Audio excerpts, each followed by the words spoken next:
Assalamualaikum warahmatullahi wabarakatuh.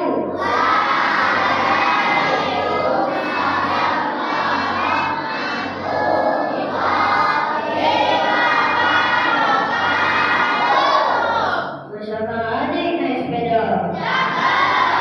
Bersepeda di pagi hari.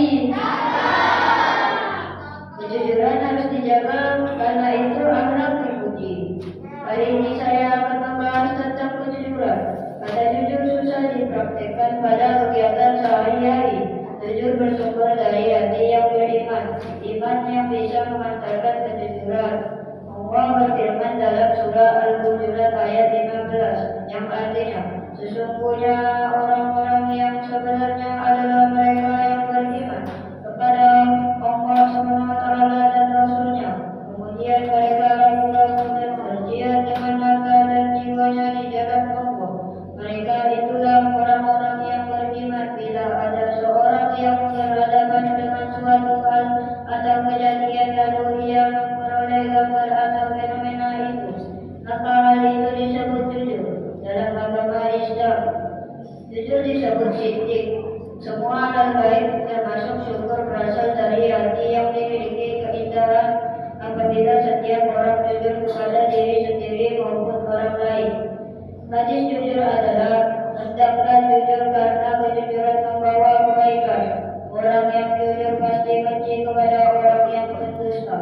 Sekian dari saya. Apabila ada kesalahan karena sedang tahap belajar, wabillahi taufiq wal hidayah. Wassalamualaikum warahmatullahi wabarakatuh.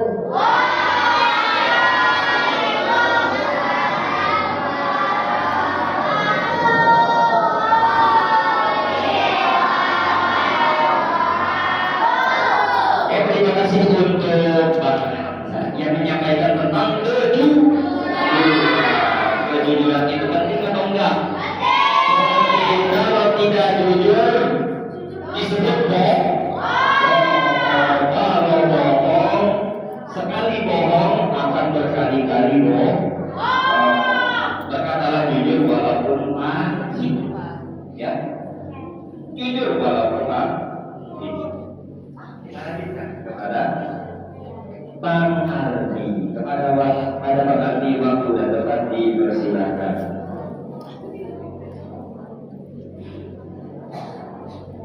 Selamat hari tahunnya. Selamat indah pagi hari. Salam hangat untuk semua. Terima kasih telah hadir di sini. Assalamualaikum warahmatullahi wabarakatuh.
Artinya ridho dan doa itu sangatlah menentukan kebahagiaan kita di rumah, di dunia dan akhirat. Oleh karena itu, mulai hari ini mari kita berjanji untuk lebih menyayangi, menghormati dan tidak pernah lupa mendoakan kedua orang tua kita setiap selesai salat. Doa kita untuk mereka adalah Rabbighfirli wa liwalidayya warhamhuma kama rabbayani shaghira. Ya Allah, ampunilah dosaku dan dosa kedua orang tuaku. Sayangilah mereka sebagaimana mereka menyayangiku di waktu kecil. Demikian tidaknya singkat yang dapat saya sampaikan. Semoga kita semua menjadi anak yang berbakti kepada orang tua dan bercendrawasih.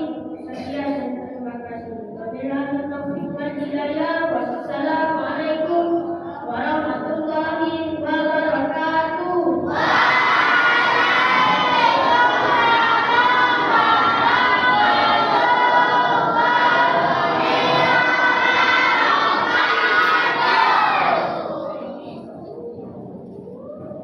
Oke, terima kasih kepada Pak Latri yang menyampaikan tentang berbakti kepada orang tua, yang dimana ada yang disampaikan oleh Pak Latri tadi ada hadis ya, bahwa surga di bawah telapak kaki ibu.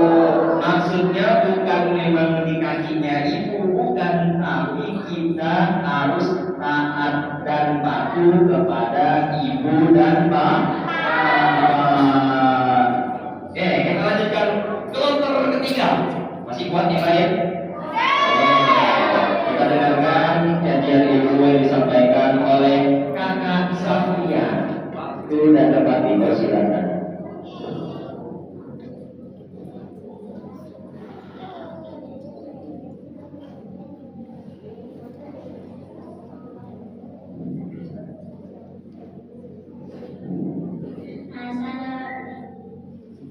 Sebelum saya mulai ini, saya ada pantun.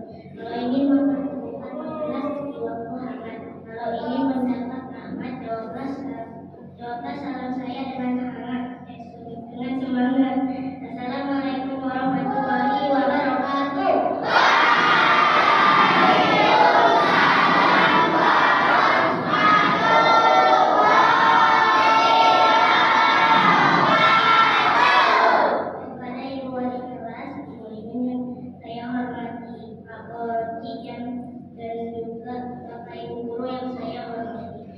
Teman-teman yang saya cintai, marilah kita bersama memanjatkan puji dan syukur kepada Allah Subhanahu wa Ta'ala. Pada kesempatan kali ini saya ingin menyampaikan pentingnya menjaga kebersihan lingkungan. Pertama-tama perlu kita sadari bahwa lingkungan merupakan tempat hidup kita sehari-hari. Dan sebab itu kita harus menjaga hidup kita sehat, menjaga lingkungan dengan baik agar kita terhindar dari penyakit. Caranya ialah dengan menjaga kebersihan lingkungan, yaitu dengan tidak membuang sampah sembarangan. Teman-teman yang berbahagia, menjaga kebersihan merupakan cara terbaik dalam mencegah berbagai penyakit. Menjaga kebersihan lingkungan dapat dimulai dengan membersihkan sekolah kita yang tercinta ini. Dengan begitu kita sebagai warga sekolah akan merasakan dampak positifnya, yaitu kegiatan mengajar menjadi nyaman karena lingkungan sekolah yang bersih. Dapat inilah membuat kita terasa nyaman. Sekolah yang bersih dapat kiranya dapat saya sampaikan. Lebih dan kurang mohon dimaafkan. Saya akhiri dengan sebuah pantun.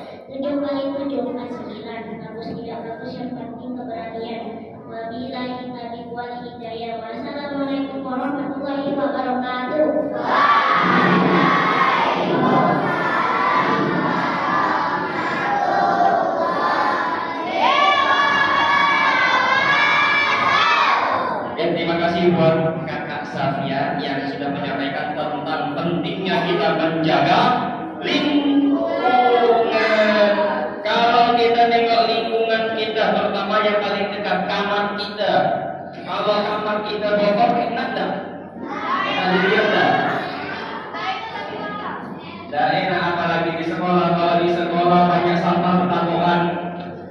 Terus di lantai ada Indomie bertampungan. Jijik dah. Makanya kita diajarkan oleh Rasul kita untuk menjaga kebersihan. Oke, tinggal satu kelompok lagi yang masih ngantuk, yang masih balik silakan bangun dulu. Bangun dulu. Kita tinggal satu lagi, tolong dengarkan baik-baik yang akan disampaikan oleh kakak saya. Waktu lagi dipersilakan.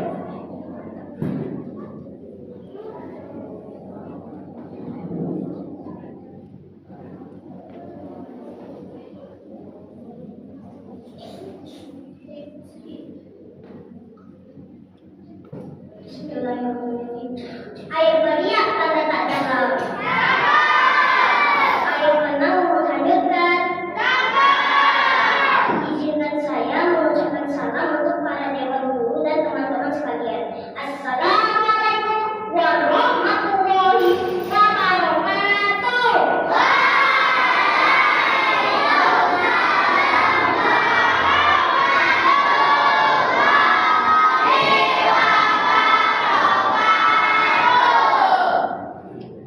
Alhamdulillahirrahmanirrahim. Assalatu wassalamu ala rasulillah anbiya'i wal mursalin wa ala alihi wa sahbihi ajma'in. Asyhadu an la ilaha illallah wa asyhadu anna Muhammadar Rasulullah sallallahu alaihi wasallam. Allahumma shalli wa sallim wa barik ala Muhammad wa ala ali sayyidina Muhammad. Yang saya hormati Bapak Ibu Dewan Guru serta teman-teman yang saya banggakan. Pertama-tama marilah kita sama-sama mengucapkan alhamdulillah sebagai tanda syukur atas nikmat yang selalu Allah berikan kepada kita, baik di kala suka maupun sempit. Kita masih bisa bernafas, tersenyum, berbahagia, serta bisa berkumpul dalam acara yang penuh berkah, yaitu menyambut Maulid Nabi Muhammad Sallallahu Alaihi Wasallam 1448 Hijriah tahun 2026. Salawat dan selama yang kita sampaikan kepada Nabi sekaligus Rasul akhir zaman, yaitu Al-Mustafa Muhammad SAW. Semoga dengan sering salawat kita bakal mendapat syafaat beliau di hari kiamat nanti. Bapak, Ibu, serta teman-teman yang dirahmati Allah, tahukah kalian apa itu Maulid Nabi? Tidak. Ya, Maulid Nabi adalah momentum bersejarah dan bahagia atas lahirnya seorang Rasul terakhir, yaitu Nabi Muhammad SAW. Beliau lahir pada tanggal 12 Rabiul Awal tahun Gajah alias 20 April 1971 Masehi. Bukan sekedar untuk merayakan, bukan pula sekedar meramai acara melainkan bersama-sama kita memetik hikmah dari kisah perjuangan Nabi. Apa hikmahnya? Sungguh banyak sekali. Ya, salah satunya adalah akhlak beliau. Sebagaimana hadis yang mengatakan bahwa akhlak Rasulullah adalah akhlak. Maka dari itu kita sebagai pelajar agar kita bisa mengenal Rasulullah lebih dekat dan bisa menelani akhlak beliau dengan cara mempelajari Al-Quran dan hadis Rasulullah SAW. Sabda, orang mukmin yang paling sempurna imannya adalah yang paling baik akhlaknya. Hadis riwayat Tirmidzi. Teman-teman, apakah hal tersebut sudah cukup? Tidak. Teman-teman yang saya banggakan, sebagai seorang siswa, kita dituntut untuk menjadi seseorang yang berakhlak mulia agar bisa bermanfaat bagi diri sendiri, keluarga, bahkan bagi nusa dan bangsa.